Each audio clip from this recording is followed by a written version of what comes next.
მეამბოხეთა ლიდერი აჰმედ ალ-შარა სირიის ახალ პრეზიდენტად გამოცხადდა. ასადების 50 წლიანი მმართველობის დამხობის შემდეგ ალ-შარა 29 იანვარს გარდამავალი პერიოდის მთავრობის პრეზიდენტად გამოცხადებისას გამარჯვების სიტყვით წარდგა. მეამბოხე ფრაქციების მსგავსი ახალი სამხედრო პერსონალის წინაშე წარდგენისას ალ-შარამ განაცხადა, რომ ბაშარ ალ-ასადის დამხობილმა რეჟიმმა ქვეყანას სოციალური, ეკონომიკური და პოლიტიკური მიმართულებებით ღრმა ჭრილობები დაუტოვა.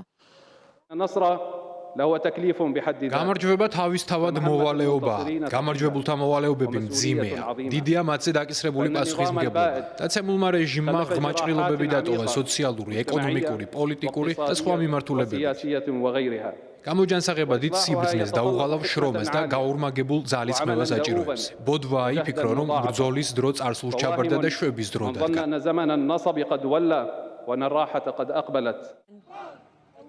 სიტყვით გამოსვლისას სირიის ახალმა ლიდერმა ქვეყნის წინაშე არსებული მთავარი გამოწვევები დაასახელა. დაწყებული ძალაუფლების ვაკუუმის ლეგიტიმური გზებით შევსებით, დასრულებული სირიის საგარეო ურთიერთობების აღდგენით.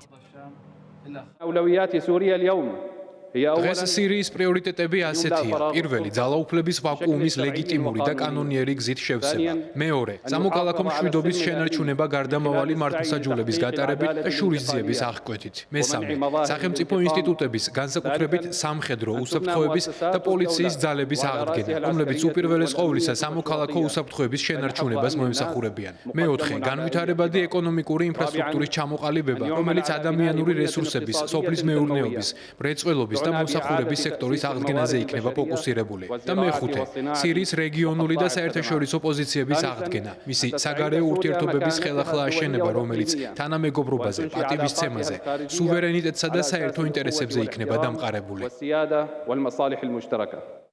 სირიის მოქალაქეებმა აჰმედ ალ-შარას პრეზიდენტად დასახელება დამასკოს ქუჩებში აღნიშნეს. ბოლო წლების განმავლობაში მეამბოხეთა ლიდერმა საზოგადოების ნაწილში თავი პლურალიზმის და ტოლერანტობის დამცველად დაამკვიდრა. იგი დებდა პირობას, რომ დაიცავს ქალთა და რელიგიური უმცირესობების უფლებებს. როდესაც წინა რეჟიმის ალტერნატივად ეკრანზე ჩვენი ძმა აჰმედ ალ-შარაა გამოჩნდა, ჩვენ დავინახეთ, რომ იგი მაშინვე მოქალაქეების საზღვნავზე ალაპარაკდა.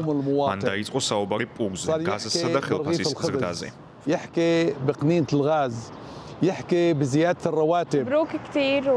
გილოცავთ, თავიდანვე გვინდოდა აჰმედ ალ-შარა ჩვენი რესპუბლიკის პრეზიდენტი ყოფილიყო. ჩვენთვის ნათელია, როგორი იქნება ის მომავალში, როგორ მართავს ქვეყანას და დაგვიცავს. ეს სწორი გადაწყვეტილებაა, რადგან იგი გონიერი ადამიანია. ის იყო ძლიერი ლიდერი იმ ბრძოლაში, რომელმაც გაათავისუფლა სირია. იგი იმსახურებს პრეზიდენტობას. მას შემდეგ, რაც ალ-შარას ხელმძღვანელობით ისლამისტურმა მეამბოხეთა დაჯგუფებამ ბაშარ ალ-ასადის რეჟიმი დაამხო, ჯგუფი სირიის დე-ფაქტო მმართველ პარტიად იქცა. დროებითი მთავრობის წევრები დიდწილად ადგილობრივი ხელისუფლების იმ ოფიციალური პირებისგან არის დაკომპლექტებული, რომლებიც მანამდე მეამბოხეების მიერ კონტროლირებად იდლიბს მართავდნენ. ამავდროულად BBC ავრცელებს ცნობებს, რომ რუსეთმა სირიდან სამხედროების გაყვანა დააჩქარა. მათივე ინფორმაციით მოსკოვი ტოვებს სირიის საკონძო მნიშვნელობის ტარტუსის პორტს. როიტერსის ცნობით ეს ნაბიჯი რუსეთის ოფიციალური პირების მიერ დამასკოში გამართულ ეგრეთ წოდებულ გულწრფელ დისკუსიებს მოჰყვა.